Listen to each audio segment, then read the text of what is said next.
అల్లు అర్జున్ నటించిన డీజే దువ్వాడ జగన్నాథం చిత్రం జూన్ 23న ప్రేక్షకుల ముందుకు రానుంది. శ్రీ వెంకటేశ్వర క్రియేషన్స్ బ్యానర్ పై నిర్మాణం జరుపుకున్న డీజేలో బన్నీ యాక్షన్ పార్ట్ ఇరగతీశాడని టాక్ వచ్చేసింది.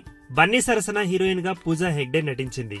దేవిశ్రీ ప్రసాద్ సంగీతం అందించిన ఈ చిత్రానికి దర్శకత్వం హరీష్ శంకర్. కాగా ఈ చిత్రం ప్రీ రిలీజ్ ఈవెంట్ ను చాలా గ్రాండ్ గా జరిపేందుకు సన్నాహాలు చేస్తున్నారు చిత్ర యూనిట్. బ్రాహ్మణ్ యువకుడిగా బన్నీ ఈ సినిమాలో కనిపించి ప్రేక్షకులను మెప్పించనున్నాడు.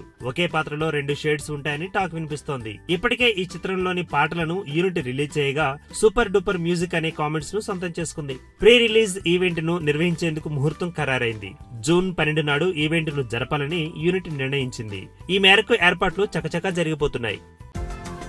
ఈ వీడియో గనుక మీకు నచ్చినట్టయితే లైక్ చేయండి, షేర్ చేయండి, సబ్స్క్రైబ్ చేసుకోండి.